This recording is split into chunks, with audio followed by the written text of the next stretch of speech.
Well, hello there. It's Friday, the 14th of April. Coming at you with my usual cup of Java. Cheers.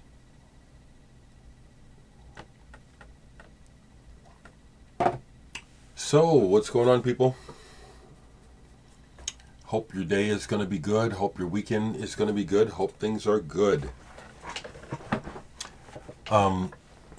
Looking forward to the video shoot this evening with David Nance and the group.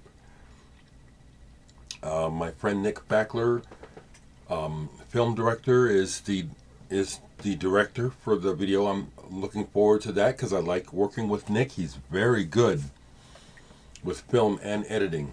He's very good. Looking forward to that. Have some more business this weekend. A couple of meetings tomorrow. I'll be talking about, well, some events that'll be happening locally. A panel that I'll be on, and something else that we'll get to later. In other news, the RAF Prague, the RAF album is coming along slowly but surely. Because RAF does things by committee, we are having the album pressed through a new pressing plant, Waxy Poodle.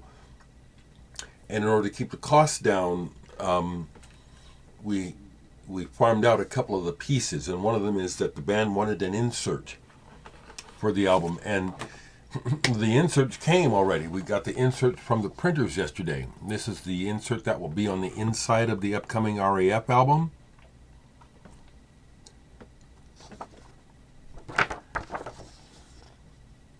It looks pretty good.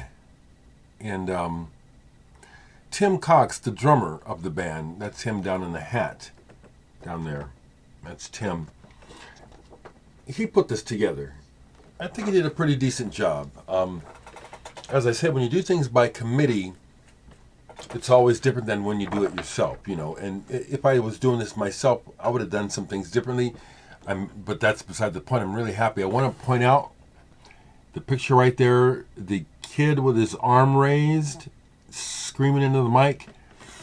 That's Matt Miller. That's the guy that originally started the band, RAF. And I want to shout him out because he was a patient on the teen unit that I was working at in the psych ward.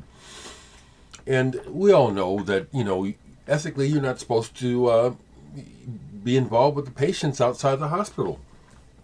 And I followed that rule, you know. The thing was, I kept running into Matt at the punk shows. I mean, back in the day, I was going to all the shows, especially as the hardcore scene was rising and bands were coming through the Midwest. Black Flag and the Minutemen had opened up that route, and so bands were coming through. I was going to those shows. And I kept running into Matt, and, you know, he said, we need a bass player. And when he finally introduced me to Paul, his guitar player, that changed my mind, you know, to give it a shot. Because my first thought was, you know, I met your crazy ass in the hospital, you know. So anyway, that's who started the band, and we tried to include him on the album. We did a track. It was just a mess. So anyway, that's happening slowly but surely. Okay, slowly but surely. The other news to share is that the Muse, the project between myself, Blake, and Cubby, I will release it next Friday digitally. I'm hoping to hear about CDs being sent out the following week or 2 weeks, but might have the CDs in hand by the last week of April. But a week from today, the 21st, I'm going to go ahead and do the digital release on Bandcamp so you folks can hear it. And you can also pre-order then. I have it set up so that you can go ahead and make your purchase of the physical CD with the caveat that they'll be mailed out as soon as they arrive. Expected date hopefully around May 5th. Okay. So, beautiful weather. Are you all hitting your yards today? I was out in the yard for a while yesterday. Need to go out and do some more today. But I also hit the record store because I saw that they got something in down at Grapefruit that I was waiting for. And speaking of, Frank was saying that he thought it was a shame I can't do shows. I don't know what makes Frank think that I can't do shows. Where'd you get that idea, Frank? I can play anytime I want to. I have 2 shows coming up, Noise Fest, and I'm was just talking to Grapefruit yesterday about possibly doing my CD release show at the store. I'll decide in a little bit. But I can play really anytime I want to. So anyway, I was talking to Grapefruit, and yeah, they're way into the idea of doing the CD release show down there if I decide to. But they got this in. Been waiting for this. LaMonte Young with, how do you say her name? It's on here, so I want to read it. Marian Zazeela. Marian Zazeela. This is something that came out originally limited edition in '69. LaMonte Young is known for his groundbreaking work with drones and long tones and sound. John Cale, before he joined the Velvet Underground, was working with this artist. This is fantastic. It's just a drone. It's a human voice, and I have to look up what he's using here. Sine wave drone, voice and sine wave drone and voice. Okay, one side is to play at 33, and the second side can be played. They encourage you to play it at speeds slower than what are available on record players. This is really something, though. It's just so primordial. I found myself humming with it. I just found myself zoning in with the drone and droning with it. This is wonderful. And that's all it does. All it does is the drone until they're done. It's wonderful. Of course, original copies of this are very collectible and out of the question. So I was very happy to get that. Here's a reissue of an album that there's probably some myth about it. I forget what it is. So if you can find an original, it's going to be $300 to $500 at the least. But this is a really good album. Gary Higgins, with my last name, same last name. Red Hash. I've been wanting this album for decades. Known about it for a long time. Have it on a burned CD. This is really good. Really good songs. Good playing. Singer-songwriter. Really good playing, and real honest and direct and hippie, you know. When I say the word hippie, I mean that in a complimentary way. Recalling a time that I loved that maybe in many ways didn't actually exist, but we tried to make it real. This is cool because this is a the reissue that comes with the extra 7-inch, and both of these songs are really cool. They don't fit on the album at all, but both of these songs are really good too. Really glad that this was in at Grapefruit. I've been wanting this album for a long time. It's very good musically. Very, very good. This is real good. Red Hash. Been after it for a while. In the used section, I only bought one. And I bought this Caboose for several reasons. It's on the Enterprise label, which was a subsidiary of Stax. Enterprise was a label that Isaac Hayes probably made famous, or that he was their biggest selling artist, I would imagine. I already knew about the, Stax Records is down in Memphis, so we know the country connection, okay? So when I see the record and I see the cover Caboose, Now, see, it's a nice looking cover, but I know that it's not psychedelic. And more than likely, it's going to be kind of country. Surprise! This is more soul than country. Now, they start the album with a version of Great Balls of Fire, which really sucks. I don't even know why they bothered. Why do people do stuff like that? Of course, this is way back in the 70s. But it gets better after that. They even do a gospel-y song, they do a blues song, but they have this kind of funk. You know, it's not country, which is interesting. My first thought would be, this is probably on the countryside. Glad I bought it. It's a white label promo. Probably never sold. Might have never got a release date, a street release date. I said to myself, yeah, this is the sort of thing that back when I was younger and all this stuff was happening, I didn't have the money to buy everything that I found interesting. I would have bought that.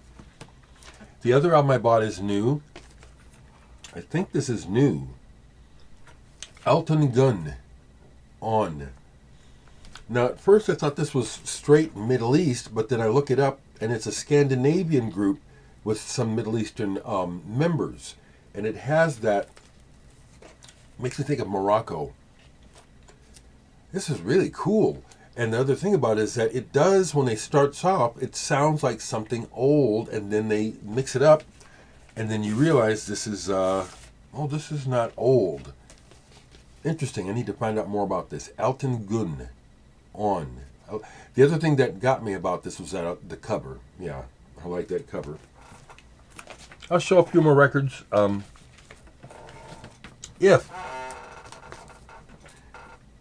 Interesting story. I became familiar with this band when I was a kid. I was out with my dad. He's visiting some musician. Something's going on. Maybe he's buying weed. I don't know. But he took me along. And, of course, I'm always fascinated by people's record collections. And when I get to their place, this is sitting on the floor by the stereo. I'd never seen it before.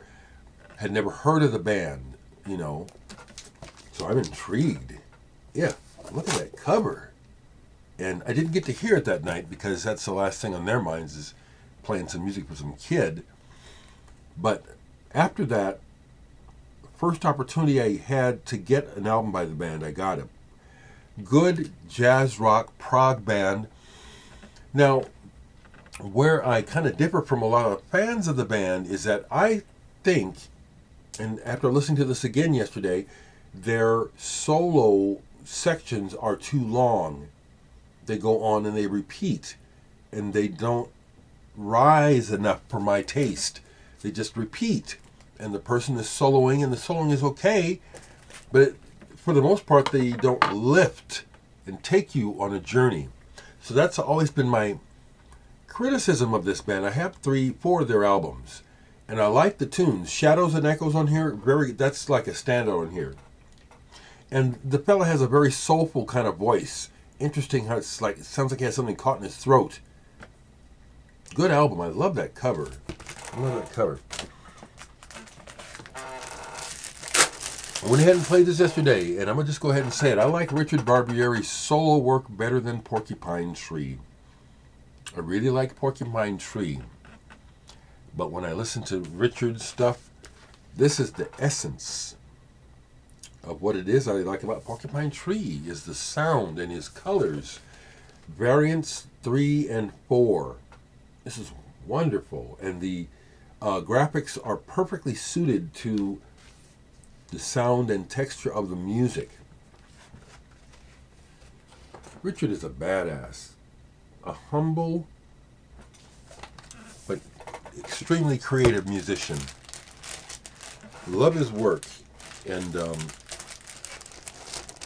want to give him props because he is in the background when it comes to Porcupine Tree, and everybody yells about Steven Wilson, and Steven Wilson is very, very talented.